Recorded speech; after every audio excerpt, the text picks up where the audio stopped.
세상으로부터 여러분 결별하세요. 세상으로부터 침례를 받으세요. 여러분 완전히 여러분의 마음의 할례를 세상으로부터 완전히 덮으셔야 되는 겁니다. 잊지 마세요. 잊지 마세요. 예수께서도 아버지만을 섬기셨습니다. 하나님의 말씀하실 때 그것을 경히 여기지 마세요. 정말 무섭고 경외하면서 놀라운 마음으로 깨어 근신하면서 하나님의 말씀을 들어야 되는 겁니다. 여러분들이 세상과 결별하고 세상으로부터 희부리하고 세상으로부터 외인이 되고 세상으로부터 나그네가 되는, 누가 주를 따라 섬기려는가? 누가 죄를 떠나 주만 따를까?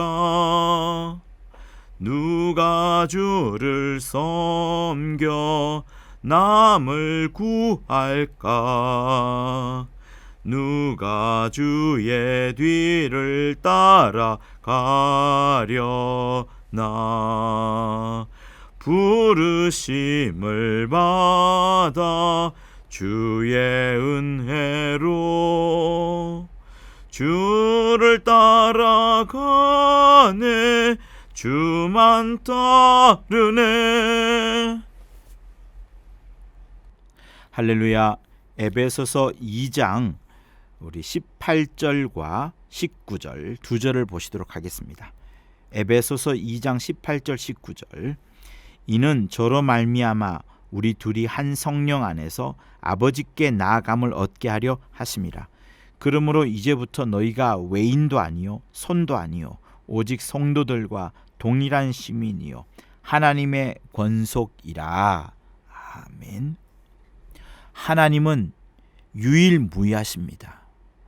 하나님은 스스로 자존하시는 분이시기 때문에 두 명도 필요 없고요, 새로운 누군가를 낳아야 될 필요도 없으시고요, 누구로부터도 지음을 받지 아니하신 스스로 자존하시는 유일무이하신 분입니다.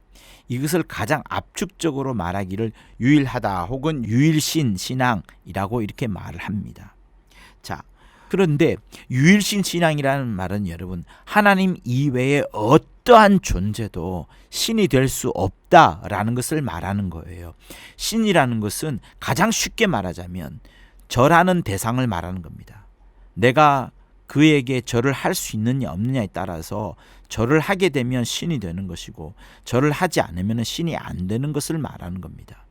우리는 어려운 일이 닥치면 누군가에게 의존하면서 자기의 소원을 이루어지기를 간절히 바라는 마음으로 갑자기 어떤 대상을 만들어서 그를 신으로 여기고 그에게 섬기고 그에게 절을 하는 그런 경향을 보입니다.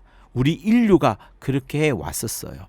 그래서 온 세상 천지의 하나의 어떤 인류사 이런 것들을 보게 되면 여러분 대부분의 나라에 여러 신들이 있습니다. 지역마다 여러 신들이 있어요. 그러니 유일신이 아니라 다신 체제예요. 여러분 일본만 가더라도요 800만 신이 있다라고 하는데 실제 800만인 것이 아니라 모든 만물들, 자연과 사람이 함께 깃들어져서 그 곳곳에 신이 있다라고 여겨요.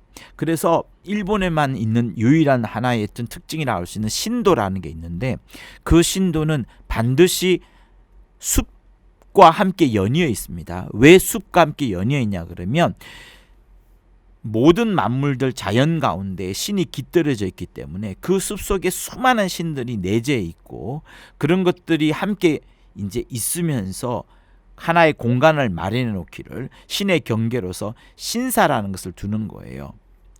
그래서 일본에만 신도라는 개념으로 종교가 아니면서도 하나의 신을 섬기고 신에게 제사하는 그런 풍습들이 있습니다. 그만큼 일본에는 불교도 있고 기독교도 있고 종교가 있긴 하지만 신사라는 제도를 통하여서 신도라는 제도를 통하여서 다신체제 여러 신들을 섬기고 있어요. 그런데 인도도 마찬가지고요. 대부분의 나라에 다 다신체제입니다. 다시 말하면 유일신 딱 한 분에 대한 신앙은 여러분 거의 찾아볼 수 없어요. 유일신 신앙은 어디냐 그러면 중동 지방 유대교와 이슬람교와 기독교 외에는 없어요. 없습니다. 이 세 종교의 특징이 뭡니까? 전부 아브라함의 신앙을 시작점으로 하는 거예요. 왜 아브라함의 신앙을 시작점으로 하느냐 하면 아브라함이 바로 유일신 신앙을 가졌기 때문에 그렇습니다. 나머지 나라에는 이 세상 전체에 어디를 둘러보더라도 유일신 신앙이 없어요. 이 신, 저 신, 내 신 전부 다 있습니다. 사람도 신이 되고 자연도 신이 되고 목각도 신이 되고 돌도 신이 되고 바람도 신이 되는, 내가 집안에서 키우던 강아지도 신이 되는 그런 신앙을 온 세계가 가지고 있다니까요. 그런데 유독 아브라함으로부터 시작되는 아브라함 계통의 종교, 유대교, 이슬람교, 기독교, 그리고 그와 연하여 지은 여러 아류들 신앙들은 전부 아브라함의 유일신 신앙을 기본으로 하여서 시작이 되는 겁니다. 그래서 여러분, 왜 하필이면 아브라함인지, 성경이 아브라함에 대해서 신약에도 여러 번 기록하고 있는 것이 무엇인지에 대해서 여러분 아셨으면 하는 것인데요. 그러니까 아브라함 이전에는 전 인류가 99.5%가 다신교였어요. 아브라함은 우르 출생입니다. 우르는 어디에 있으냐 하면 수메르 문명이 발달된 곳에 있어요. 수메르 문명. 수메르 문명에 대해서 요즘 학자들도 한마디로 말하는 것은 뭐냐면, 야, 이거 외계인의 문명이 아니고서야 어떻게 이렇게 놀랍도록 발전할 수 있느냐, 이런 말들을 합니다. 다시 말하면 인류에게 있어서 가장 오래된 문명인데 그 문명이 시작하는 점이 너무나도 독특하게 갑작스러운 발전으로 이루어진 것처럼 보여져요. 어떤 끈들이 없습니다. 어떤 뒤에 배경이 없어요. 갑자기 인류가 하나의 집단을 형성하면서 바벨탑 같은 그런 도시로 쫙쫙쫙 뭉쳐졌고요. 그러면서 최절정의 문명을 막 꽃피우기 시작했던 거예요. 그러면서 건축, 수로, 법률, 또 주조, 등등 여러 분야에 있어서 요즘 나오고 있는 여러 문화들, 이런 것들에 있어서 정말 비견해도 뒤처지지 않을 만큼의 압도적으로 앞지를 만큼의 발달을 이루었던 문명이 수메르 문명인 거예요. 거기다가 무역까지도 활발했으니까 대단했었죠. 아브라함이 바로 그 출신 사람입니다. 그런데 아브라함이 장차 이사도 가고 막 이런 곳에 하는 것을 보면 도시의 부유한 가문 출신 같아요.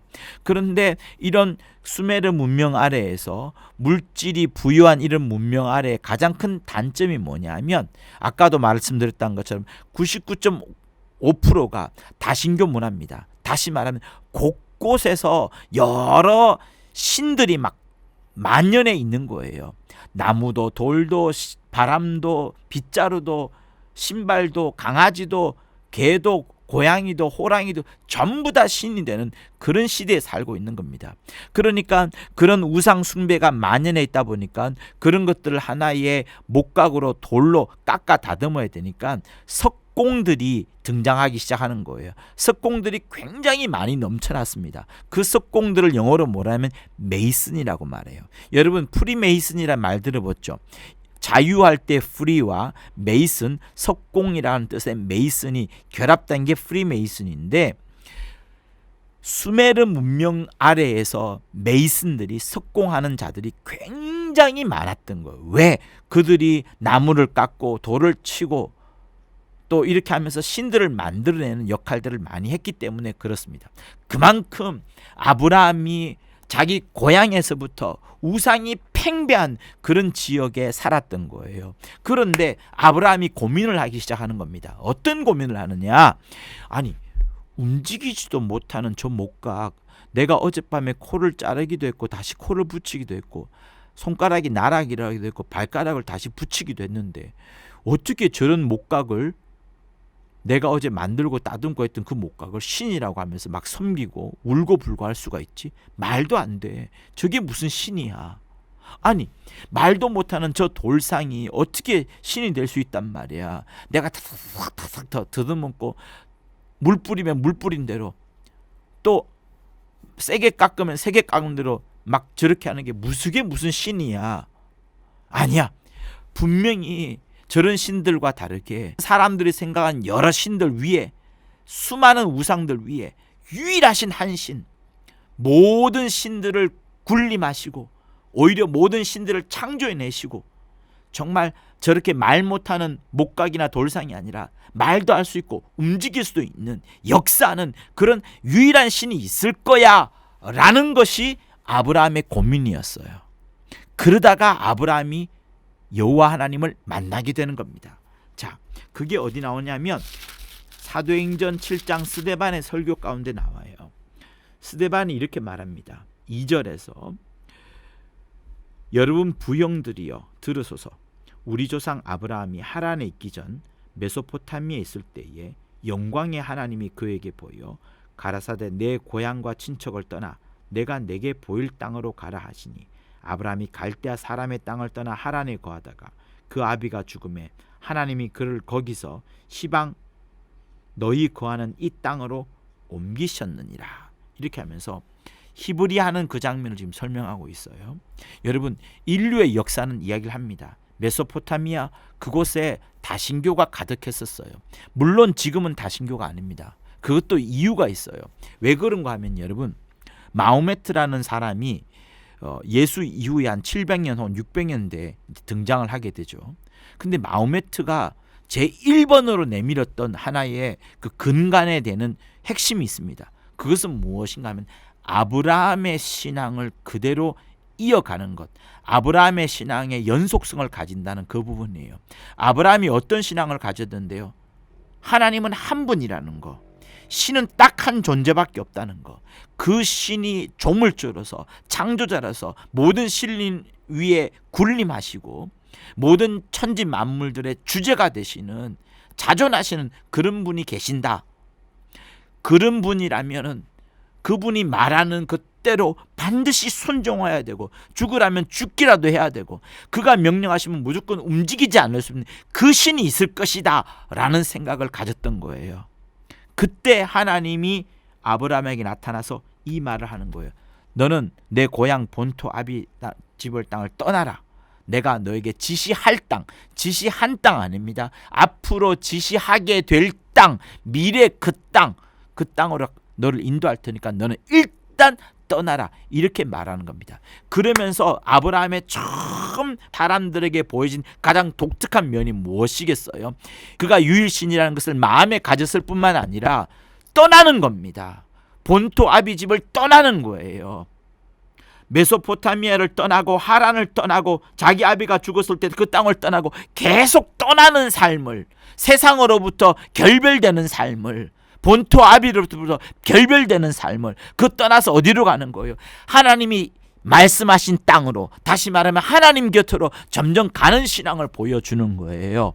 그러니 여러분, 그 아브라함이 보여주었던 유일신 신앙은 여러분 매우 순도가 매우 신앙이 높은 거예요.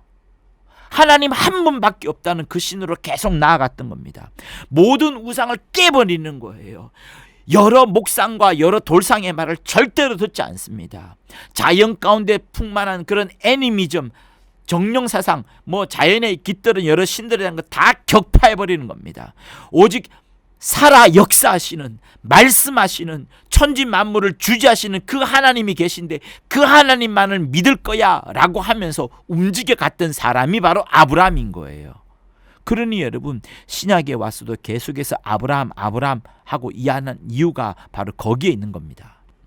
그러니 진짜 하나님이라면 딱 한 분으로 창조하신 분이 있을 것이다.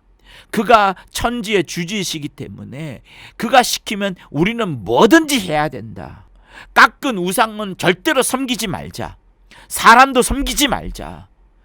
어떤 사람도 섬기지 말자. 오직 하나님 한 분만 섬기자. 하나님 한 분에 아무도 없다. 그의 명령이란 무조건 순종해야 된다 라는 생각을 아브라함이 가지고, 그게 아브라함의 여러분 신앙의 제일 뛰어난 점인 겁니다. 유일신.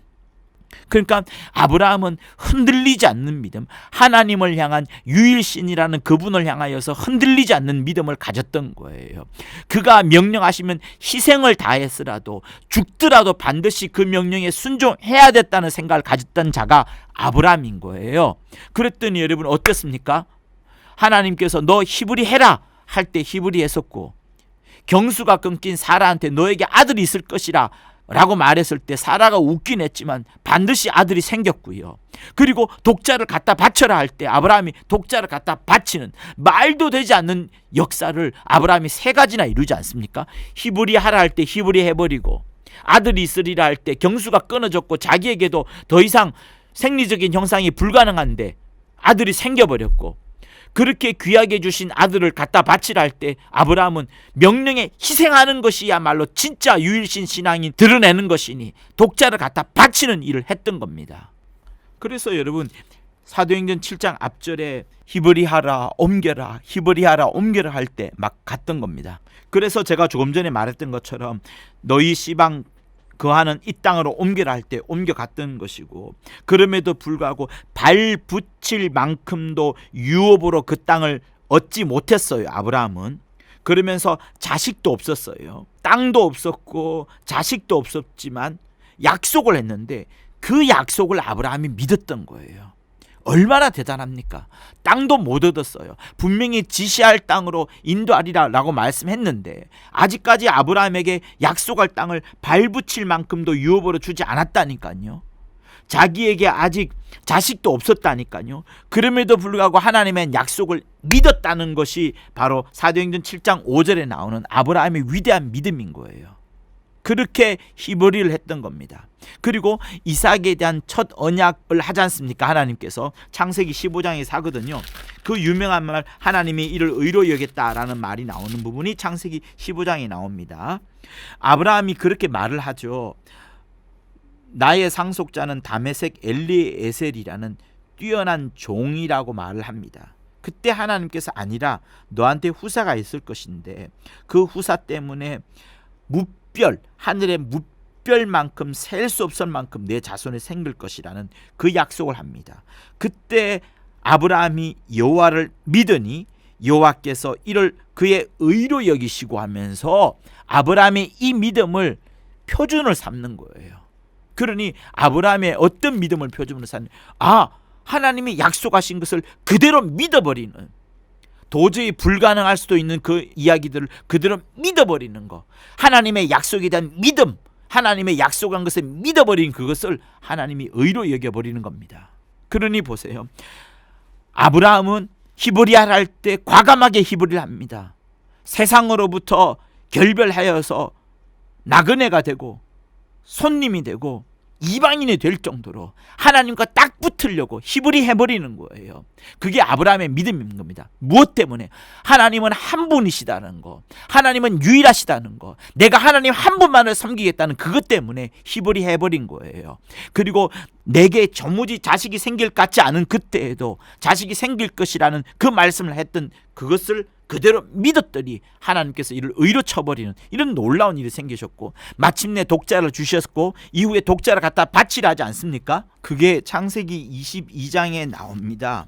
이삭을 번제로 드리는 장면, 사라하고도 조금도 상의하지 않고 아브라함 독단적으로 이삭을 데리고 갑니다. 심지어 이삭에게도 말하지 않고 자기 종들에게도 말하지 않습니다.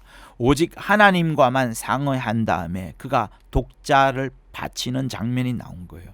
다시 말하면 아브라함의 신앙 중에서 가장 지키기 어려운 어떤 명령이라도 반드시 희생하고 순종해야 되는 그 명령을 내릴 수 있을 만큼 하나님은 위대하시고 유일하시고 자존하시고 천지의 주제이시다는 그 생각이 가득했기 때문에 하나님께서 독자를 갖다 바치라는 말씀에 아브라함은 당연히 순종을 하는 거예요.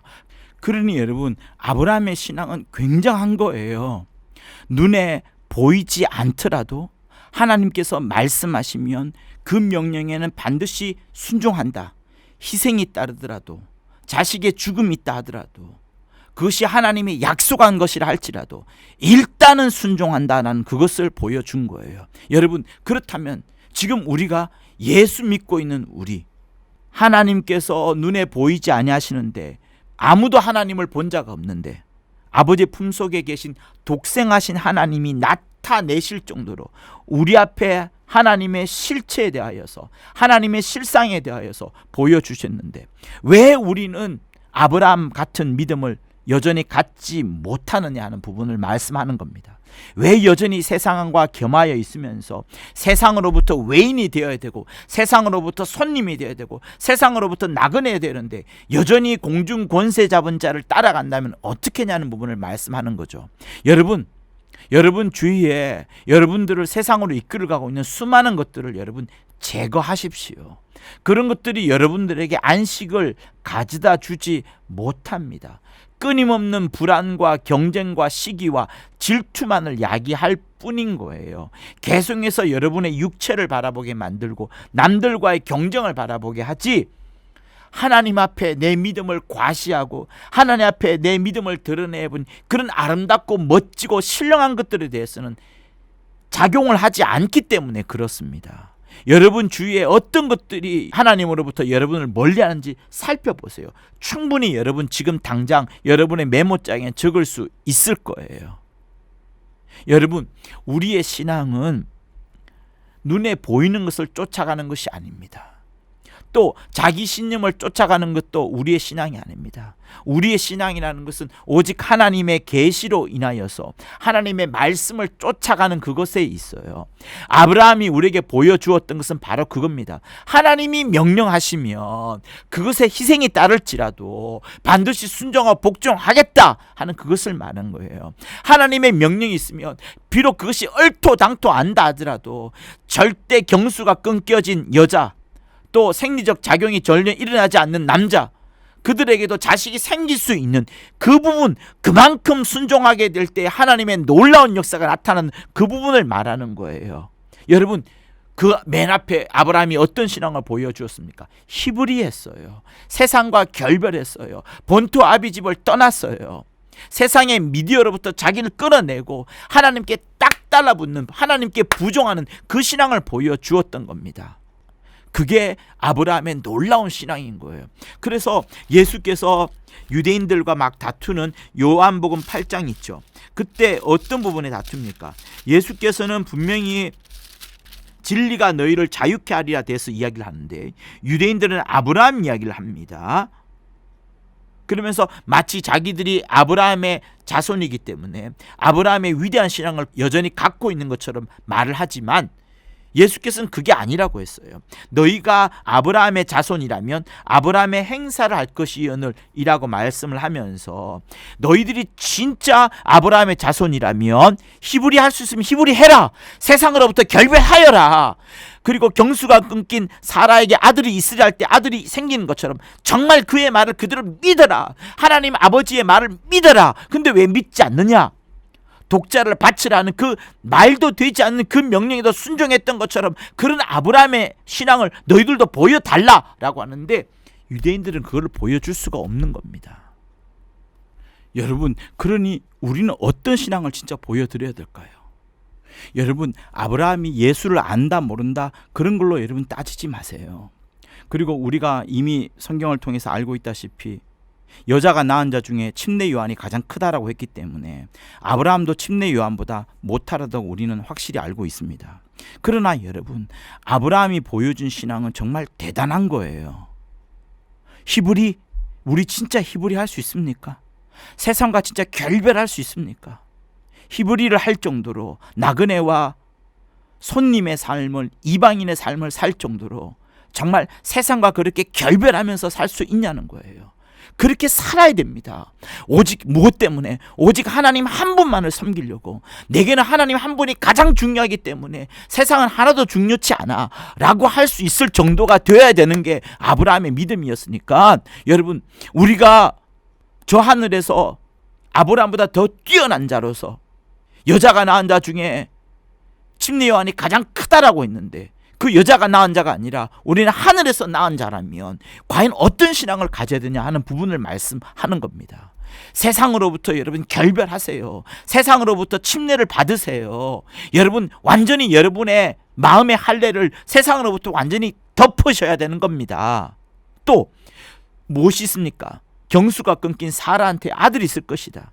생리작용이 더 이상 불가능한 아브라함에게 아들이 있을 것이다 했을 때 그것을 그대로 믿지 않았습니까? 3번이나 이야기할 때마다 아브라함은 마음속에 그 약속에 대한 말씀을 가졌고 그것을 믿음을 가졌더니 그것을 의로 여겼다고 창세기 15장 6절에서 말씀을 하고 있어요. 그게 아브라함의 믿음이었습니다. 또 도무지 불가능한, 하나님이 분명히 주신 약속인데 하나님이 약속한 자손인 이삭을 갖다 바치라고 하니 얼마나 놀랐겠습니까? 분명히 하나님께서 이삭을 통하여서 하늘의 뭇별과 같이 수많은 자손이 있을 것이라고 약속을 하셨는데 어떻게 하나님이 그 약속을 다시 덮고서 어떻게 그 이삭을 바쳐라, 죽여라라고 말씀할 수 있느냐라고 충분히 생각할 수 있을 겁니다. 그러나 아브라함은 아무 상의하지 아니하고 사라와 상의하지 아니하고 종들에게도 말하지 아니하고 이삭에게도 말하지 아니하고 묵묵히 하나님의 말씀을 따라서 순종을 했던 게 아브라함의 믿음이에요. 그러니 여러분, 아브라함의 이 믿음을 한마디로 말하면 유일신 신앙, 하나님 한 분만, 하나님 한 분만, 하나님은 유일무이하시다, 하나님은 스스로 자존하신다, 하나님은 창조주시다라는 이 유일신 신앙을 굳세게 가졌더니 그렇게 순종을 하게 된 겁니다. 그러면 여러분, 우리는 어떻게 해야 되냐는 부분을 말씀하는 거예요. 우리는 오늘 이 본문을 통하여서 에베소서 이 2장을 통해서 무엇을 배웠습니까? 예수 그리스도로 말미암아 예수의 피로 인하여서 우리가 하나님 가까워졌고 성령으로 하나가 되어서 하나님 아버지 앞에 나아가 하나님 아버지를 뵙고 예배하고 기도할 수 있다라고 우리는 배웠습니다. 이렇게 삼위가 하나가 되시는 이 놀라운 신앙을 우리가 함께 되었고 그 삼위가 하나 되시는 그 속에 우리도 들어가게 되었는데 아브라함이 보여주었던 이 유일신 신앙을 우리 또한 갖지 못하고 여전히 세상 가운데 함께 그들과 겸하여 살고 있고 세상에 휩쓸려 살고 있고 세상을 이겨내지 못한다면 과연 우리 믿음이 어떠한가 하는 것을 여러분한테 질문을 하고 싶은 겁니다. 여러분 보세요. 영생은 유일하신 참 하나님과 그의 보내신 자 예수 그리스도를 아는 것이다 라고 요한복음 17장 3절에서 예수께서 말씀하셨습니다. 영생은 유일하신 참 하나님 그리고 그의 보내신 자 예수 그리스도를 아는 것. 자, 이 중에서 아브라함은 어떤 부분을 가졌을까요? 아브라함은 영생은 유일하신 참 하나님 요까지만 알았을 거예요. 유일하신 참 하나님. 아브라함은 하나님께서 보내신 자 예수 그리스도를 아는 수준에까지는 가지 않았습니다. 그죠? 그럼에도 불구하고 아브라함은 놀라운 신앙을 가졌던 거예요. 아브라함이 하나님의 보내신 자 예수 그리스도를 알지는 못했지만 그러나 여러분, 아브라함이 하나님이 말씀하신 명령, 가장 특별하게 말하자면 세 가지라 말씀드렸잖아요. 히브리하라는 거, 아들이 생길 거라는 거, 그 아들을 갖다 바치라는 그 세 가지 명령, 그 세 가지 명령에 다 순종을 했더니 여러분 어떤 일이 있었습니까? 창세기 22장 마지막 명령이 이루어지는 그 창세기 22장에 하나님께서 어떤 걸 약속을 하시죠?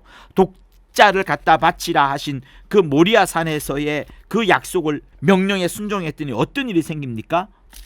우리 같이 한번 읽어볼까요? 16절부터 창세기 22장 16절부터 18절까지 읽겠습니다. 가라사대 여호와께서 이러시기를 내가 나를 가리켜 맹세하노니 너가 이같이 행하여 너 아들 너의 독자를 아끼지 아니하였은즉 내가 너에게 큰 복을 주고 너 씨로 크게 성하여 하늘의 별과 같고 바닷가의 모래와 같게 하리니 너의 씨가 그 대적의 문을 얻으리라. 또 너의 씨로 말미암아 천하 만민이 복을 얻으니 이는 너가 나의 말을 준행하였음이니라 하셨다 하니라. 이렇게 나옵니다. 그러니 보세요. 아브라함이 유일신 신앙을 갖고서 하나님의 모든 말씀에 그대로 순종을 했더니 흔들리지 않는 믿음으로 하나님 한 분만을 믿고 의지하면서 그의 모든 명령에 순종을 했더니 하나님이 주신 약속이 무엇이었습니까? 이삭과 아브라함이 동시에 들을 수 있는 하나님의 약속. 시몬은 이것을 맹세라고 말씀했어요. 그것이 시편의 맹세로 나오긴 합니다. 이삭의 맹세라고 했는데 그것이 무엇이었습니까? 네가 갖다 바치려고 했던 그 이삭, 그를 통하여서 씨가 나타날 것인데 그 가운데에 대적의 문을 얻을 것이다. 마귀의 진멸이 나타날 것이고 너의 씨로 말미암아서 천하 만민이 복을 얻게 되는 구원의 놀라운 역사가 나타날 것이라는 것, 그리하여서 천하 만민들에게 복이 돌아갈 것이라는 그 약속을 아브라함에게 그리고 이삭에게 해버리는 거예요. 어떻게 했을 때? 하나님의 말씀에 순종했을 때, 그 유일신 신앙에 완전히 순종했을 때, 영생은 유일하신 참 하나님과 그의 보내신 자 예수 그리스도를 아는 것이라 했던 그 앞부분만이에요. 그 전반 부분만 순종했더니 이렇게 놀라운 약속을 받게 된 겁니다. 비록 하나님의 보내신 자 예수 그리스도를 알지는 못하였지만 예수 그리스도께서 오실 것이라는 그 놀라운 약속을 그가 마음속에 가졌던 거예요. 그러니 여러분, 에베소서에서 말하는 것처럼 우리가 예수의 손목에 끌려서 성령으로 하나가 되어서 하나님 아버지 앞에 나아가서 그를 배웁고 그를 예배하고 그를 기도하는 겁니다. 그렇게 하나님을 섬기는 거예요. 우리의 신앙의 궁극적인 목적은 하나님을 섬기는 겁니다. 하나님을 뇌시는 거예요. 근데 그것이 우리의 수고와 노력은 도무지 불가능하기 때문에 하나님께서 예수를 보내주셔서 예수께서 우리를 끌고 가시고 예수의 피로서 우리가 하나님과 만나게끔 하시고 성령의 견인함을 쫓아서 이제 하나님 앞에 나오게 된 겁니다. 그러니 우리의 궁극적인 목적인 하나님을 섬기는 부분, 유일하신 하나님을 섬기는 부분에 있어서는 절대로 여러분 잊지 말아야 되는 거예요. 근데 그 유일하신 하나님을 섬기려면 어떻게 해야 된다고요? 세상과 결별해야 되는 겁니다. 히브리 해야 되는 거예요. 나그네와 손이 되어야 되는 거예요. 이방인이 되어야 되는 거예요. 세상과 완전히 끊어지고 하나님과 딱 붙어야 되는 겁니다. 왜? 주인은 한 분인 거예요. 아브라함이 그걸 보여준 겁니다. 주인은 한 분이신 거예요. 나라와 권세와 영광을 받으시는 분은 하나님 아버지 한 분뿐이신 거예요. 잊지 마세요. 잊지 마세요. 예수께서도 아버지만을 섬기셨습니다. 예수께서 언제 당신을 섬기라고 말씀하십니까? 예수께서 당신을 쫓으라고 말씀하셨지, 섬기는 분, 또 섬겨야 될 분, 우리 오직 아버지 한 분뿐이라고 말씀하셨어요. 그래서 인자가 온 것은 섬김을 받으려 한 것이 아니다, 도리어 섬기려 하는 것이다. 누구를 섬기는데요? 하나님 아버지를 섬기려 하는 거예요. 아버지를 섬기게 하려고 자기 목숨을 많은 사람들의 우선 대속물로 주신 것이 예수께서 이 땅에 오셔서 피를 흘리시고 채찍에 맞으시고 죽으신 그 십자가의 공로가 되는 겁니다. 그래서 주님은 나를 따르라고 하셨지 나를 섬기라고 하지 않으셨어요. 예수께서도 이 땅에서 보여준 모습은 무엇인가 하면 아브라함처럼 유일신 신앙, 하나님 아버지밖에 없나이다 라고 고백하는, 하나님 아버지의 말씀만을 듣고 움직이고 행하는 그 말씀만을 따랐다니까요. 아브라함의 믿음이 하나님만 곧이곧대로 따르고 하나님만 곧이곧대로 말씀을 듣는 것이었어요. 그것을 예수께서도 똑같이 그렇게 해왔던 겁니다. 오직 아버지의 말씀만을 듣고서 아버지의 말씀만을 전했고, 아버지께서 일러주시는 그대로 그가 일러주었고, 아버지께서 말씀하시는 대로 그가 행하셨고, 마침내는 십자가에 죽는 거기까지 가실 정도로 예수께서는 아버지의 뜻대로 순종하셨던 분인 거예요. 아브라함의 믿음, 곧 하나님의 말씀대로 곧이곧대로 따르는 그것을 하나님께서 의라고 말씀하셨던 것처럼, 이제는 하나님께서 아들이 예수께서 그렇게 하신 그것을 의로 삼으시고 우리에게 그 아들의 모습대로, 아들의 행사대로 우리가 또한 따라가기를 하나님이 원하시는 겁니다. 자, 우리 요한복음 14장 28절을 읽어보도록 하겠습니다. 14장 28절. 내가 갔다가 너희에게로 온다는 말을 너희가 들었나니 나를 사랑하였다면 나의 아버지께로 감을 기뻐하였으리라. 아버지는 나보다 크심이니라. 여러분 보세요. 아버지는 나보다 크십니다 라고 하면서 굉장히 아버지를 높입니다. 그런데 조금 이해가 필요한 부분이 있어요. 내가 갔다가 너에게로 온다. 너희에게로 온다는 것은 성령으로 온다는 것을 말씀하거든요. 내가 갔다. 그리고 나를 사랑하였다면 내가 아버지께로 감을, 아버지께로 간다는 게 무엇일까요? 예수께서 반드시 죽으셔야만 아버지께로 갈 수 있습니다. 그냥 갈 수 없어요. 죽으셔야만 갈 수 있는 겁니다. 그러니 하나님 아버지는 나보다 크심이라 라고 말씀을 하시면서 그 앞에 당신이 죽으시는 그것을, 마치 이삭을 하나님 아버지 앞에 명령을 쫓아서 갖다 바치는 것처럼 예수께서도 당신의 목숨을 드리면서까지 하나님만 가장 높으신 분이시요, 자기를 가장 낮추는 그 역사를 보여주고 있는 겁니다. 그러니 이것은 예수께서 스스로 살 수 없고 오직 당신을 살려주시는 살아계신 하나님이 살려주셔야만 내가 살 수 있다는 것을 지금 말씀하시는 거예요. 그래서 히브리서 5장 7절에도 그런 말씀을 하지 않습니까? 자기를 죽음에서 능히 살리실 이에게 자기 스스로 살아날 수 없다는 거예요. 예수께서는 불사조가 아닙니다. 당연히 살아날 수 있는 게 아니에요. 당신에게 생명이 있지만 그 모든 생명을 우리를 위하여 다 피를 쏟아내시고 이제 유일하게 자기를 죽음에서 능히 살리실 하나님 아버지께 심한 통곡과 눈물로 간구와 소원을 올리고 그렇게 경외하심을 인하여서 마침내 들으심을 얻었다라고 말씀하시는 거예요. 그러니 예수께서 살아나시는 것은 불사조같이 스스로의 힘으로 살아나는 것이 절대로 아닙니다. 그렇게 생각하면 큰일 나는 거예요. 그게 아니라 살리신 이가 있다. 아버지께서 살리셨다. 스스로 살아난 게 아니라 아버지께서 죽으신 예수를 살리신 것이다. 그게 맞는 거예요. 그러니 예수가 기절한 것도 아닙니다. 만약에 예수께서 기절했다 살아났다 되면 여러분 우리를 대속할 수가 없어요. 우리의 구주가 될 수 없어요. 다 망하고 마는 겁니다. 그러니 예수 그리스도께서는 완벽하게 죽으셨고 완벽하게 죽으심 영원하게 죽으신 그 예수를 하나님께서 영원히 살리셨고, 다시 말하면 이것은 살리시는 분은 오직 하나님 한 분뿐이시다 라는 것을 드러내면과 동시에 이 세상에 가장 높으신 분이 누구라고요? 최고로 유일신 신앙으로 드러내는 분이 누구라고요? 하나님 아버지라는 것을 예수께서도 보여주시는 겁니다. 할렐루야, 할렐루야. 그리고 그거를 요한복음 17장 3절에서 영생은 곧 유일하신 참 하나님과 그의 보내신 자, 그 하나님이 보내신 자, 그 하나님이 보내신 자, 스스로 오시는 것이 아니라 하나님이 보내셔야만 오시는 분으로 자기 자신을 또한 그렇게 말씀을 하시는 거예요. 또 마가복음 12장 29절과 30절에 여러분 뭐라고 말씀합니까? 예수께서 말씀하시되 첫째는 이것이니 이스라엘아 들으라. 주 곧 우리 하나님은 유일한 주시라. 내 마음을 다하고 목숨을 다하고 뜻을 다하고 힘을 다하여 주 너의 하나님을 사랑하라 하신 것이요. 여러분 마음을 다하고 목숨을 다하고 뜻을 다하고 힘을 다하여 하나님을 사랑하신 분이 누구세요?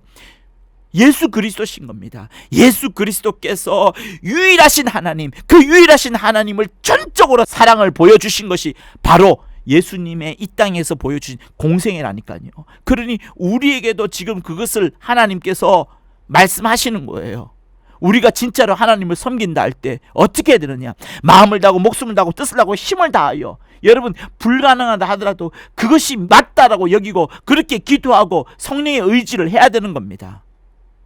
또 여러분 예수께서 사단에게 시험 받을 때 뭐라고 말씀했습니까?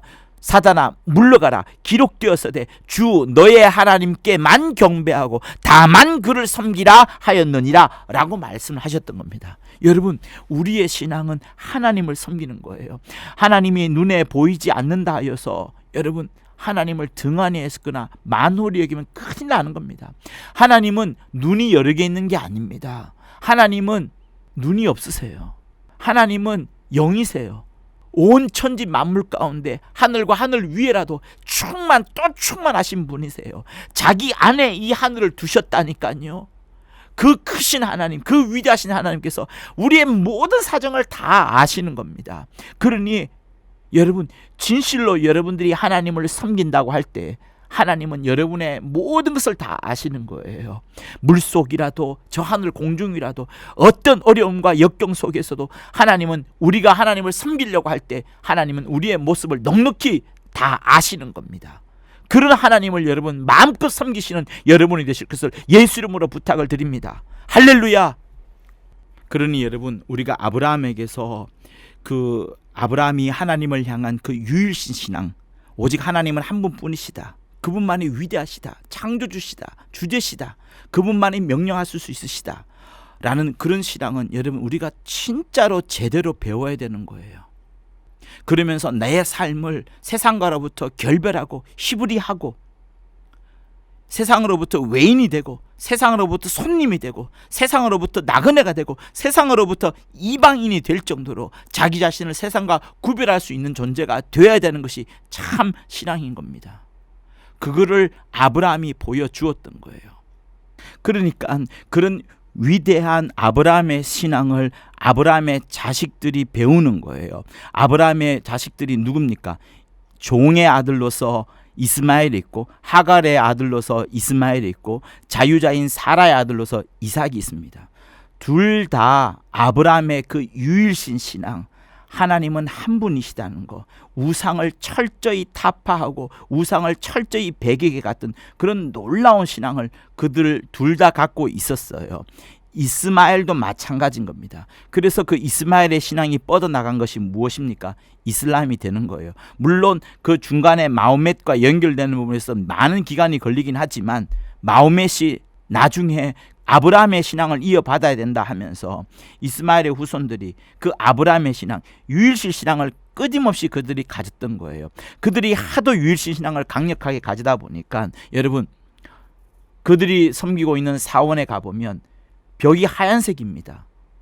오직 있는 거라고는 글자밖에 없어요. 벽화나 형상이나 우상 이런 것들이 하나도 없습니다. 그렇게 깔끔할 수가 없어요. 왜? 그들의 속에는 눈에 보이지 않지만 하나님은 반드시 계시고, 그 하나님은 우상을 철저히 싫어하시고 세상의 모든 어떤 신들도 다 싫어하시고 하기 때문에 오직 눈에 보이지 않지만 그 하나님 한 분을 향하여 나아가는 그런 믿음이 그들에게 있는 것을 이스마엘이 이어받은 겁니다. 그리고 이삭은 무엇을 또한 이어받았어요? 이삭이 받은 것은 무엇입니까? 창세기 22장에 자기가 바쳐진 이후에 하나님께서 하신 약속의 말씀이 있지 않습니까? 아브라함과 이삭 앞에서 하나님이 하신 약속의 말씀, 그것을 시편에서는 이삭의 맹세라고 나오긴 하는데, 그게 뭡니까? 너의 씨로 말미암아서, 이삭의 후손 가운데 그 씨로 말미암아서 대적의 문을 얻으리라. 마귀를 진멸하리라. 네 씨 가운데 마귀를 진멸할 자가 나올 것이라. 누구예요? 예수가 나올 것이라 라고 말씀하시고, 네 씨로 말미암아 천하 만민이 복을 얻게 될 것이라. 누구예요? 예수를 말미암아 천하 만민이 구원의 복을, 성령을 받게 되는 아브라함의 복을 갈라디아에서 말하지 않습니까? 이방인에게 미친다는 아브라함의 복이 바로 그 복을 말하는 거예요. 그러니 여러분 보세요. 우리의 신앙이라는 것은 정말 무서운 겁니다. 이스마엘이 아브라함의 신앙을 딱 그것만 이어받았더니 유일신 신앙으로 지금까지 흘러나오고 이슬람의 큰 근간이 되어가고 있는 그것처럼, 여러분, 이것도 쉽지 않고 놀라운 하나님의 역사인 거예요. 이것뿐만 아니라 이제 마침내 이삭을 통하여서 약속하신 그 맹세의 말씀은 마침내 예수께서 오심으로 말미암아서 대적의 문을 밟을 뿐만 아니라 모든 천하 만민에게 아브라함의 복이, 하나님의 복이 흘러가게 된 놀라운 역사가 왔던 겁니다. 그러니 여러분, 하나님이 약속의 말씀을 하실 때 그것을 귀담아 들으세요. 하나님의 말씀하실 때 그것을 경히 여기지 마세요. 정말 무섭고 경외하면서 놀라운 마음으로 깨어 근신하면서 하나님의 말씀을 들어야 되는 겁니다. 하나님께서 작정하시면 더 이상 변개할 수 없어요. 그게 바로 영적인 세계의 무서운 겁니다. 여러분, 하나님께서 이렇게 하시겠다, 성령이 이렇게 하시겠다라고 말씀하시면 그대로 가게 되어 있는 거예요. 그래서 우리는 성령이 기뻐하시는 일을 조금이나마 자기 생각과 자기 신념이 들어가 있는 것이 아니라, 자기 즐거움과 자기 행복이 아니라 성령이 즐거워하시는 일을 하도록 여러분 노력하고 애쓰세요. 성령이 기뻐하시는 하려고 여러분 몸부림을 치세요. 왜? 성령 역시 유일하신 하나님, 그 하나님을 섬기게 하려고, 우리 모두를 하나님의 보좌 앞에 데려가서 하나님을 온전히 섬기게 하려고 애쓰시는 분이 또한 성령이신 겁니다. 그러므로 사랑하는 성도 여러분 모두가 다 예수의 손에 이끌려가지고 성령이 막 여러분들을 후원하시고 견인하시는 그 이끌림을 따라서 하나님의 보좌 앞에 나아가서 예배드리고 기도하고 찬양하면서 정말 하나님 아버지만을 온전히 섬기는 여러분이 되실 것을 예수 이름으로 축원합니다. 나라와 권세와 영광이 예수께만 있음을 늘 고백하고 그대로 역사하는 여러분이 되실 것을 예수 이름으로 축원합니다. 내 마음을 다하고 목숨을 다하고 뜻을 다하고 힘을 다하여 주 너의 하나님을 사랑하신 그 말씀을 쫓아 하나님 아버지를 사랑하는 여러분이 되실 것을 예수 이름으로 축원합니다. 사단아 물러가라. 오직 너 하나님께 경배하고 다만 하나님만을 섬기라 하신 그 목소리를 여러분들이 마음껏 드러내시고 원수에게 꾸짖으면서까지 그 말씀을 드러냄으로 인하여서 여러분들이 세상과 결별하고 세상으로부터 희부리하고 세상으로부터 외인이 되고 세상으로부터 나그네가 되는 정말 하나님께 딱 붙어 사는 하나님의 자녀가 되기를 예수 이름으로 축원합니다. 할렐루야. 하나님 아버지, 외인도 아니요 손도 아니요 오직 성도들과 동일한 시민이요 하나님의 권속이라 말씀하셨던 것처럼 이제는 하나님께 딱 부종하여 하나님만을 섬기는 저들 될 수 있도록 역사하여 주시옵소서. 또한 더 나아가 이제 세상으로부터는 외인이 되고 세상으로부터는 손님이 되고 세상으로부터는 나그네가 되고 세상으로부터는 어떠한 약속도 이어받지 아니하는 오직 긍휼에 풍성하신 하나님께만 의지하는 저들 될 수 있도록 역사하여 주시옵소서. 그리하여 하나님만을 섬기는 저들 되도록 인도하여 주옵소서. 예수 이름으로 기도합니다. 이제는 우리 주 예수 그리스도의 은혜와 하나님 아버지의 극진하신 사랑과 성령의 감화감동 교통케 하심이 유일하신 하나님을 온전히 섬기며 그의 보내신 자 예수 그리스도를 철저히 의지하려는 자들 위해 영원토록 함께 있을지어다. 아멘. 구독과 좋아요는 저한테 큰 힘이 됩니다. 고맙습니다.